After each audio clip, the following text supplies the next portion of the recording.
Welcome to this episode of our program Daily Debate. As usual, we will be discussing a very important topic. Today we'll be speaking about a much anticipated conference that is taking place in France. A conference that is discussing the future of Libya, how to settle the situation in Libya, and how the international community should be participating in finding a path towards a political settlement in Libya in order to end all the chaotic situation there. President Abdel al-Sisi is attending this conference on the invitation of the French president, and definitely Egypt has exerted unwavering efforts in order to find political solution to Libya. The focus of the president during this conference would be the complete settlement of Libya, the next or the upcoming elections that is later to be in December, and the importance of pushing forward those elections to take place in time as scheduled. Of course, another important issue is the issuing or the exiting of all the foreign troops and mercenaries inside Libya in order to find a way for all parties to sit together and find consensus and reach a safe haven. This is a very important conference, not just for Egypt, but also to the whole world, since we're speaking about a country that has to come back for several reasons. Part of that would be illegal migrancy. Definitely the situation in the Middle East would be much more stable for North Africa and for the Middle East at large. We're speaking about a conference that has great importance at this very particular time. We'll be speaking about that and shedding light on all the situation and the developments in Libya and this important conference with Dr. Mohamed Abdel Halim, Professor of Political Science. And thank you so much for joining us. My pleasure. Thank you very much for having me. Thank you so much. And before we delve into our discussion, let's first have this quick report. And President Sisi arrives in Paris to attend or to participate in the International Conference on Libya. Let's watch.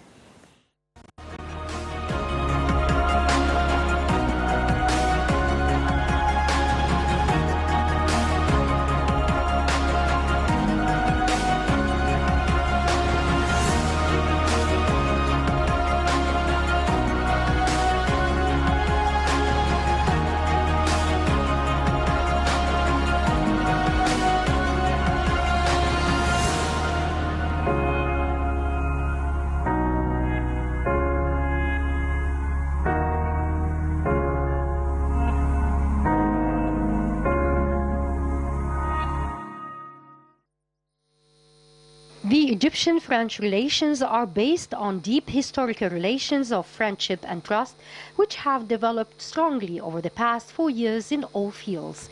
High-level meetings have multiplied with a rhythm of a visit to the level of heads of state almost every year. Visit from the 25th to the 27th of November 2014, the participation of the French as guest of honor in the inauguration on August 6, 2015 of the work to expand the Suez Canal, a state visit of the French president to Egypt from April 17th to 19th, 2016, an official visit of President Sisi to Paris from the 23rd to the 25th of October 2017, a visit of the French president to Egypt in 2019, a state visit of President Sisi to Paris in 2020. France and Egypt are leading a close political dialogue on regional issues such as the Middle East peace process, Libya, and Africa. Egypt is also an important partner in the fight against terrorism. France is a leading economic partner of Egypt. According to French customs trade between France and Egypt recorded an increase of 22% in 2019 to $3 billion after experiencing their sharpest decline in 10 years in 2016. According to the Central Bank of Egypt, France is Egypt's 11th trading partner in the fiscal year 2019-2020, down one place compared to 2017-2018. Cooperation with Egypt is led in particular by the French Institute of Egypt, which has 3 branches: Cairo, Alexandria, and Heliopolis. France's leading place in the field of archaeology in Egypt is ensured by the French Institute of Oriental Archaeology, the Franco-Egyptian Center for the Study of the Temples of Karnak, the Center d'Etudes Alexandriennes, as well as several missions. Finally, in the technical field, France is pursuing an important cooperation policy in Egypt in a large number of sectors, in particular those of administration and justice.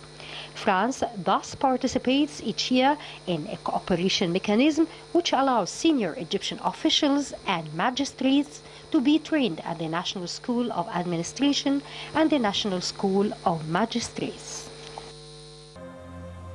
Right, welcome back. And indeed, Egypt and France share historical relations, and the recent years, or this recent few years, has seen or has witnessed a quantum leap in relations between both countries. Let me get to our discussion, Dr. Mohamed Abdel Halim. And President Sisi today is in France in order to attend and participate in this much anticipated conference taking place in Paris. Can we shed light on the timing of this conference? Can we shed light on the importance of holding such a conference at this particular stage? Seems to be very much crucial to begin with. The fact that, you know, it comes at the end of the great deal of success that we have achieved on the Egyptian presidency, actually, in the climate change in Paris, and in much the same way that it is very much anticipating future integrative steps towards the settlement of the Libyan government and the presidential election as much as the parliamentary one, so to speak.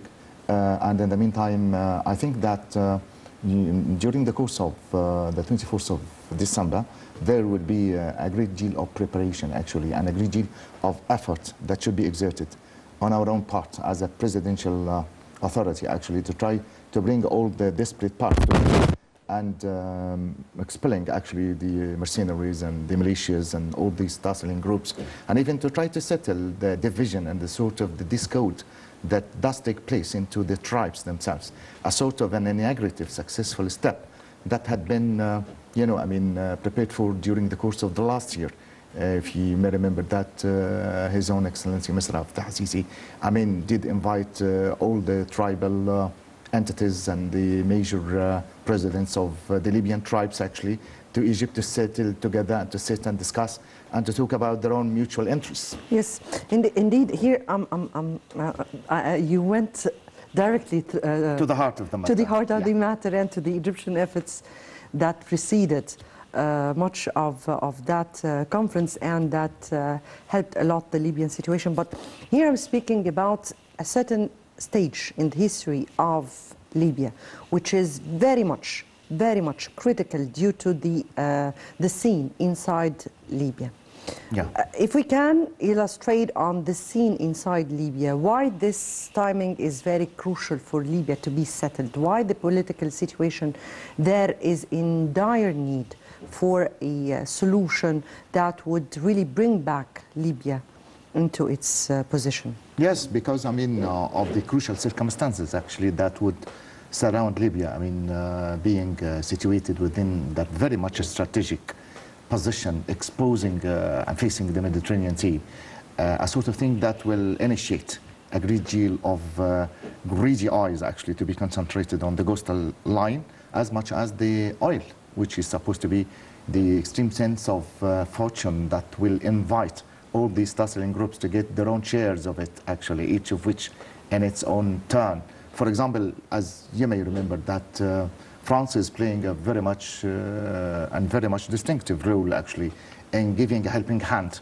This is to outward seeming to a greater extent, just by way of pacifying the tussles. But in the meantime, we cannot forget the fact that, it would have its own way, actually, from the Libyan fortune and all the exertion of all these efforts on the part of France, not only for just settling all these tussles and pacifying the situations in there in much the same way that it will be actually directing its own attention and intention actually to the exploitation actually of the fortunes of this very much strategic eastern part of the world, situated at the heart of the Middle East, so to speak.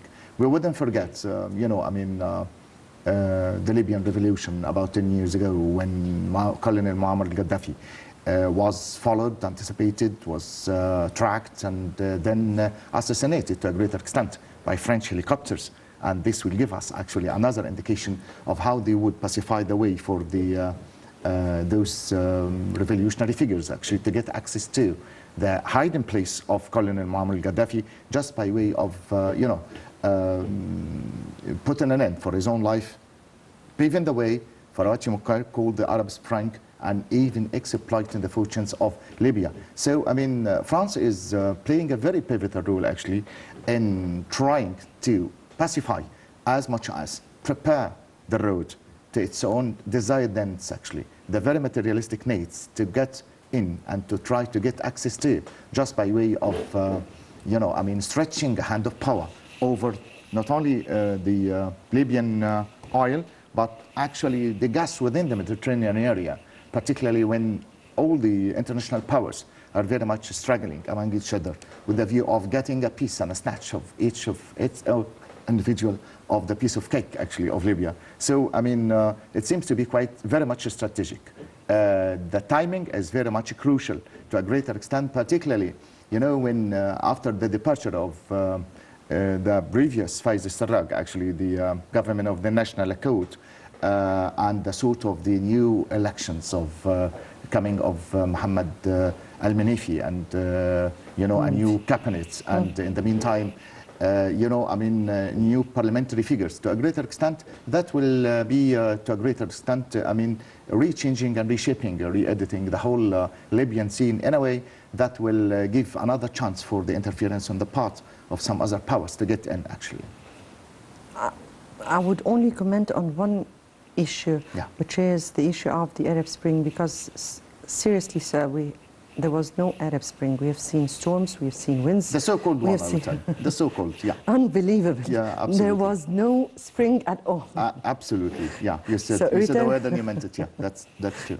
So returning back to what we were speaking about, and we were speaking about the crucial time of holding this or this conference at the backdrop of holding elections next month, and we're speaking about preparations, and preparations that really needs lots and lots of measures in order to be able to come out with a credible election, one that settled, or that settled rather, the path towards Libya, towards getting back into its right track. Right. Here, the international solidarity to Libya is very much needed. Can you tell us, what do we need from the international community? What do we need from the world powers in this very particular case? What does Libya, what do Libyans need from the international community at this very particular time? Well, all what the indigenous citizens of Libya, the true Libyan figures actually, would actually call the international community is to be away and to let the room to be rearranged and re-edited from within by Libyan guys, having their own say about the would-be future president, and to give their own say and their own final verdict actually on the process of selecting and rejecting the would-be Libyan indigenous president actually, that would come through democratic reasons, through election, I would say, by Libyans, for Libyans, just by the Libyan figures, to the extent that I'd really say that in more than one respect, the militias that are tussling in there and the sort of the division that did take place among the Libyan tribes is one of the impediments actually. That's why I think that our own role as a presidential authority and the sort of the, you know, I mean, the diplomatic figures that had been sent by His Own Excellency Mr. Fattah Sisi to Libya was with the view of settling, pacifying, reshaping and re-editing as much as reclaiming, so to speak, the map of the road of Libya in such a way as to be very much prepared for the new elections the parliamentary and the presidential ones indeed, insofar as, you know, the situation as it stands from within is not till the very moment of speaking very much pacified to the acceptance, I would really say to the rejection of the presidential authorities. A large number of things that would be necessitated on the part of the Libyan people from the international community is try to be as fair as can be, to let them have their own final say about the process of selecting their own would-be leader.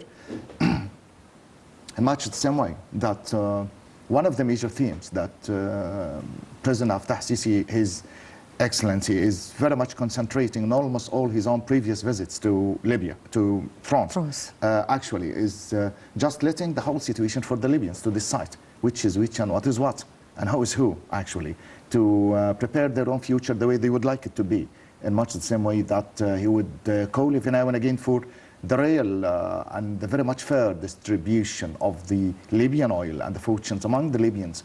We don't have, you know, as a country, a very much neighboring and adjacent country to the Libyan borderlines. Egypt has got no any mercenary needs, nor even any sort of imperialistic look, actually, on the borderlines. All what we do is just prepare them for the process of you know, selecting their own leader, pacifying the road for a real democratic election, I would say, presidential, and much the same way that in more than one respect, particularly last year when there was the tribal, wide international tribal meeting, actually, in Cairo, headed by His Own Excellency, Mr. Abdel Sisi. He would say, every now and again, for Libyans, actually, a very straightforward and direct message that we will be there at and within your own homeland, at your own common consent, and we will be living at your own orders. That will give a clear indication for the world community and the international community, I would say, that we don't have any sort of devilish attitudes towards the Libyan borderlines, just who are saving our borderlines, particularly, you know, if we can really consider that between our south and between the Libyan borderline, there is about 2,000 kilometers, actually, that would separate us from them. Without Libya is our West national absolutely strategic entity, I would very say. Strategic. The depth of our West strategic national security, and you are so right, sir. When the president himself attended the tribal meeting that took place here in Egypt, he welcomed the Libyans, and his message was clear: it's up to you, Libyans, to take the right path in order to and put a priority the interests of your country in order to reach a safe haven, very much indeed. But during that, and even before that meeting, Egypt's diplomacy is very much described by integrity, because really Egypt has always been dealing in a very integral way. But if I may speak here about the Egyptian role, we have to speak about a roadmap. You said respectively here that there is a roadmap for the Libyans and for Libya to reach a safe haven.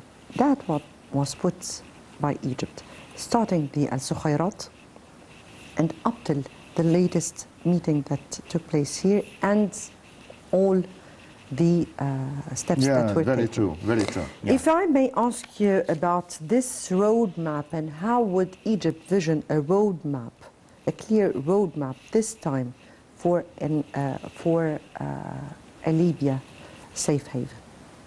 Well, I mean, it's not only Al-Sukhairat agreement. It's, you know, I mean, if you may remember, it Berlin. Started with. Yeah, started with. So passing through Berlin. After that, yes. And then, you know, I mean, Geneva 1 and 2, at the Crete Summit, as much as the announcement here in Cairo. I mean, a large number of inducing details, as much as invitation on the part of our own presidential authority to try to pacify and settle the whole thing. And even Berlin, with its own resultant image of, you know, I mean, 5+5, the military action that came to be regarded as selecting about 5 nominal military figures out of the previous Khalifa bin Qasim Haftar, plus 5 out of the previous government of the National Accord, as headed by the Faisal Sarraj, as one way out, actually, through the aid of which we can really, tackle the whole solution. So the solution was, during Berlin, during the previous stage, was to be suggested on the dimension of the political straightforward, direct road, and on the economic, that is the second. And the third was the military, that is the protection throughout selecting, 5 from here and 5 from there. So all these proposals were to be very much welcomed by the Egyptian authority, in much the same way that the sort of a Biden, the sort of the summit here in Cairo last year was very much successful in inaugurating very much peaceful and democratic solutions towards putting an end for the tussles. What seems to be quite crucial at these moments is the fact that, after the expel of the Muslim Brotherhood from Tunisia, they would flee actually to the borderlines of Libya. That would aggravate and would maximize the sort of extreme sense of danger that would come from the borders of the Libyan territorial coastal line. And we are quite aware of that. That's why I think that the military pace of Mohamed Naguib is very much fortifying the situation, very much endorsing and regulating some regularities and some fortifying aspects that just by protecting the Egyptian border lines. That's why, the situation in Libya is very much dire and very much serious nowadays, and the interference on the part of the presidential authority would come just for the sake of almost all the Libyans, for the interests of all concerned, and in the meantime, safeguarding our own borderlines, and this is one of the highest priorities.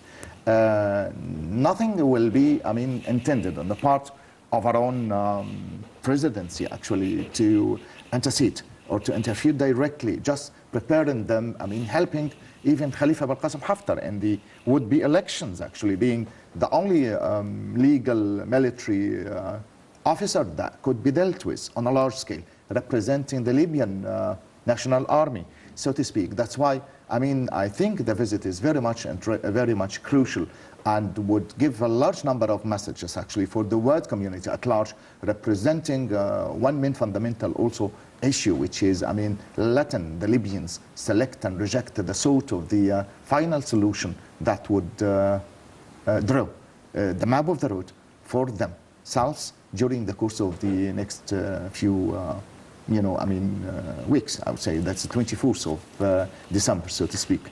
So, ahead of the president's arrival to France in just before the visit, presidential spokesman Bassam Radi said that the president will be focusing, or the visit will be focusing on several issues regarding the situation in Libya.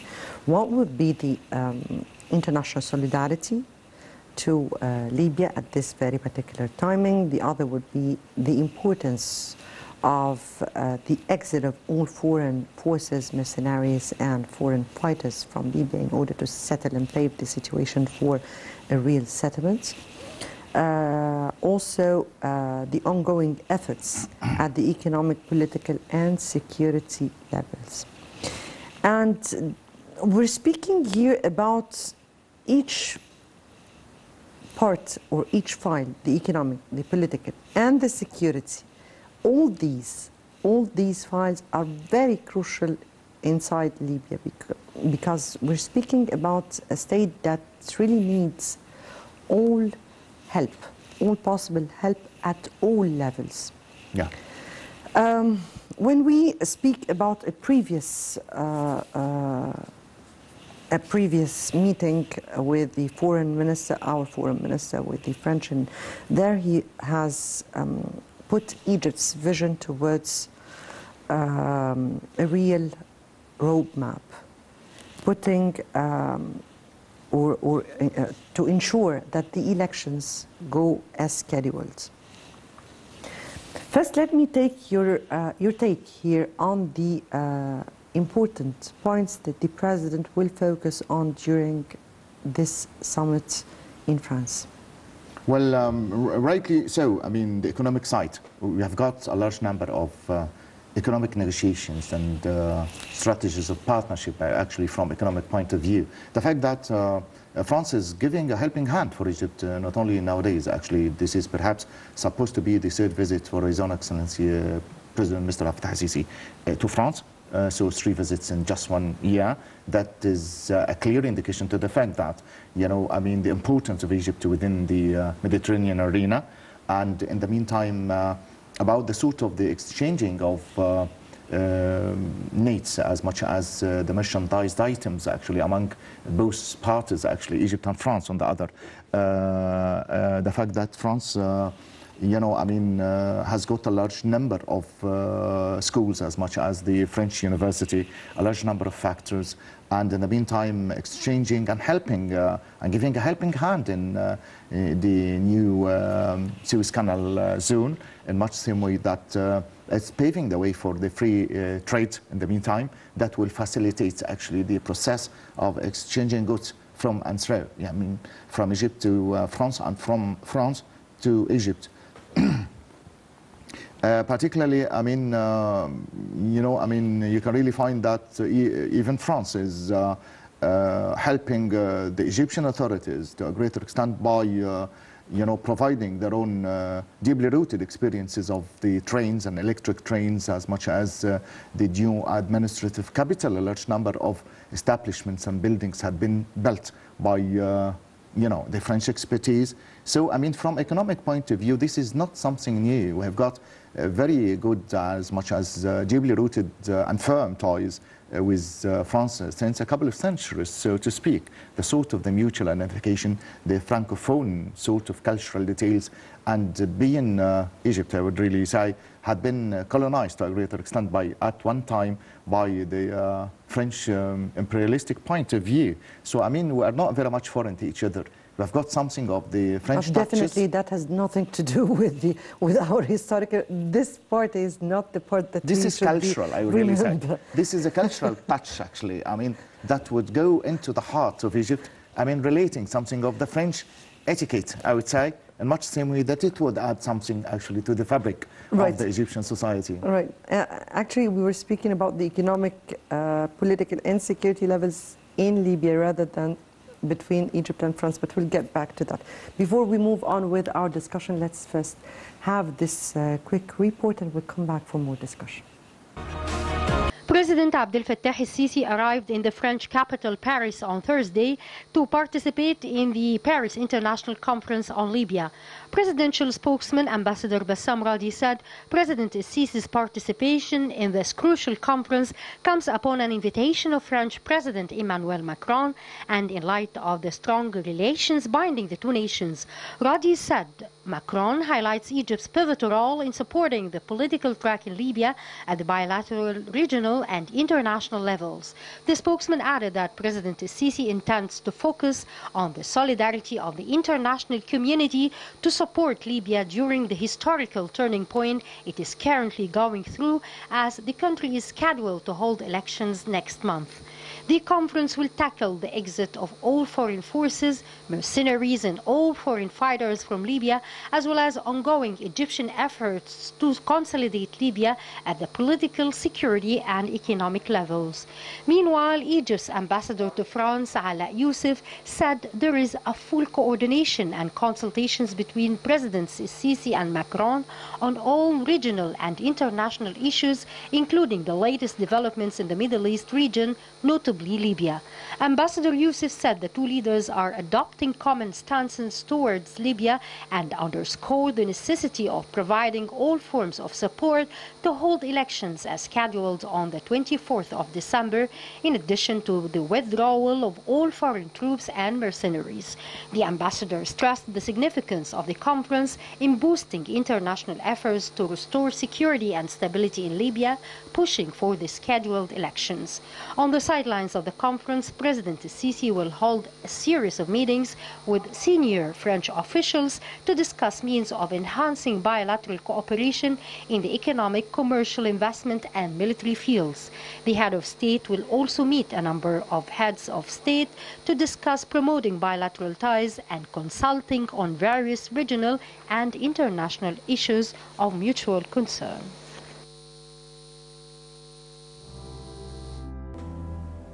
These are just scenes from the beautiful Paris and the beautiful monuments and museums in Paris, definitely. And it goes with with what we were speaking, the French culture. But now we are in the middle of a political situation here, and we were speaking about the importance of helping Libya on the security level, on the political level, and the economic one. So, if we speak about we spoke about the political scene, and we spoke about the chaotic scene, and how much it is important to pave the way for those elections. If we speak about the economic that goes in parallel with the security situation in Libya. Very true. And how far do we need to settle those two files in Libya in a parallel way in order for the Libyans to go ahead with settling their own destiny and future? Well, economics goes side by side with the political side of life, actually. I would say with policy, so to speak. The fact that if any sort of individual country seems to be, economically very much settled, that will mean that to a great extent a great deal of, the political status of that sort of country will be in like manner very much, settled, and vice versa. But let me say something about the political scene in Libya. It seems to be quite, until the very moment of speaking, very much devastated from within, very much divided.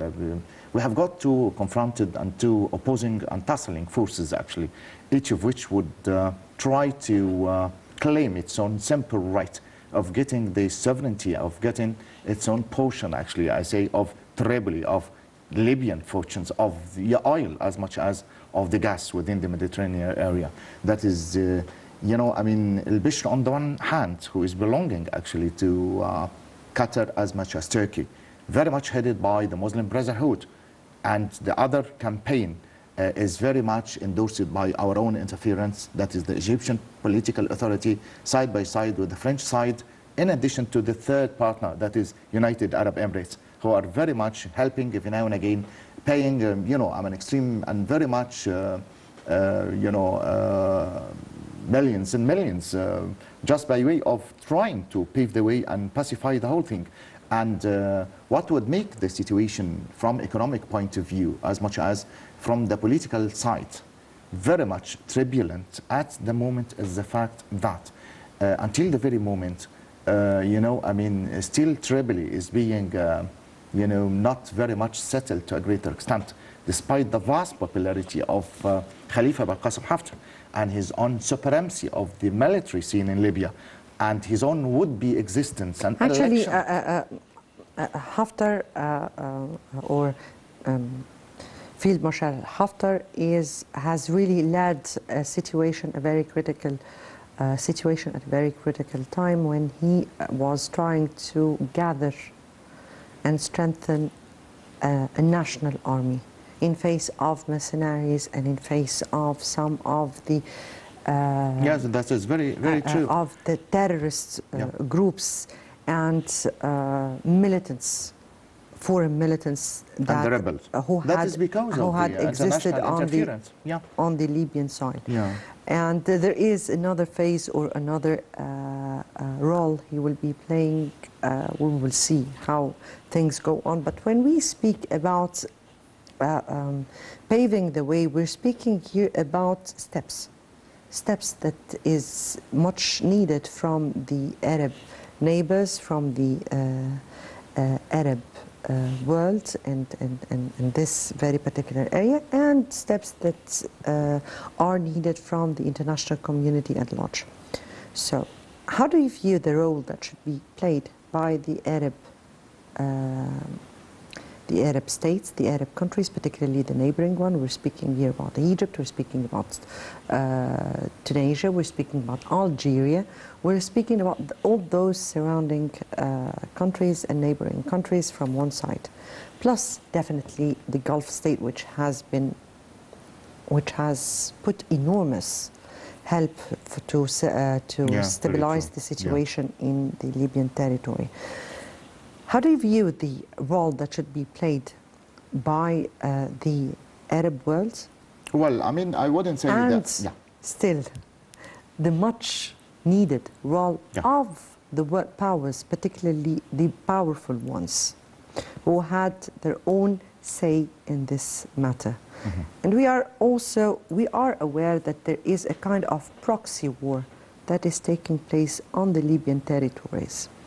So what do we need at this next stage from the Arab world and from the international community in order to help find real solutions to the Libyan situation? Well, I wouldn't say actually the Arab world individually. I mean, Tunisia, Algeria, I mean, Somalia, and all these countries actually, they are, you know, in the habit of helping and endorsing Libya wholeheartedly, and this is not quite enough. All what we need is an overall estimation of almost the whole situation on the part of the Arab League to decide actually and to give a decision taken and a decision making actually of unifying almost all these separate and very much discorded voices actually to come together for just one little initiation, which is the real establishment of a national Libyan army headed by, you know, the would-be, you know, I mean, leader, and in the meantime to have their own helping the Libyans in giving and helping them their own final say of selecting their own future or would-be president. This is very much important. So what we really need on the part of the Arab League, apart from the Arab countries, as very much individualistic as can be, is come to a consensus of opinion among each other to take a decision taken actually at the end of the day, which will be, I mean, publicized for the world community at large. I mean, giving the Libyans their own simple right of deciding their own future as much as taking decision actually of re-establishing and re-editing their own present time situation. This is to begin with. And in the meantime, this is not actually absent from the Egyptian presence in there. We are always there. I mean, initiating, helping the soldiers and the officers. Egypt has its own role that has been always playing that. It looks as though that all the Arab world could be summed up actually within the Egyptian entity actually to say and to have its own final say about the situation. That's why, I mean, all these Arab voices are very much summarized within the interference of the Egyptian side. This is as far as the local arena is very much concerned. What about the international community? As I've just said at the very beginning of the episode, that they have got their own hidden agendas. They are very much planning actually to get some portion of the fortune of the Libyan oil as much as the exposure of the Libyan side to, you know, the Mediterranean gas, which is, you know, a present time tussling situation, not only among the Libyans, but almost all the superpowers. Actually, they are looking for the sort of the extreme sense of fortune that would come from within, particularly the advancement on the part of the Turkish authority as represented and headed by Recep Tayyip Erdogan, who is trying every now and again to falsify the situation, to try to interfere and to help in the Muslim militants and the Muslim Brotherhood and the rebels actually, headed by, you know, the extreme sense of money that is being, you know, pushed every now and again and fortified by the Qatari authority. We cannot deny all these agencies actually that would send the whole situation of Libya into a turbulent situation that should be consummated and prepared for one overall estimation of the situation. First, of deciding their own simple right of taking a decision. Second, and thirdly, the justice and the very much fair interference on the part of the international community being supervised in the light of the United Nations and the General Assembly to leave the Libyans and to have their own final say about their own future. Right. Of course, we are here and we will be waiting and awaiting for a concrete result from tomorrow's conference on Libya. Yeah. We have also to speak about an important visit by President Sisi to participate in this conference where he is to hold talks with the French president and a number of high-ranking officials plus businessmen. How can we describe the Egyptian-French relations? And I have only 2 minutes left for me here. Very much deeply rooted. One, from historical point of view, they had been in here much the same way that we had been in there. We are very much exchanging, cultural touches and very much, merchandised items as much as selling goods and preventing, preventing terrorism, so to speak. You still remember that until very recent time, the French authorities are very much headed and very much, threatened by the rebels and the rebels on the part of the Yellow Jackets, the Yellow Jackets rebels. That they are, falsifying the French life to a greater extent. And I think that France is very much clever to the extent that it would get the experience and the benefit of the Egyptian side about the efforts that had been exerted on our own presidential authority to finalize terrorism and to put an end for terrorist actions and illegal immigration. Actually, this is something that Emmanuel Macron himself would, reiteratively repeat every now and again, that had it not been for the very much, interesting and very much clever role that had been played, the illegal immigration would have spoiled the salt of the French coasts, actually.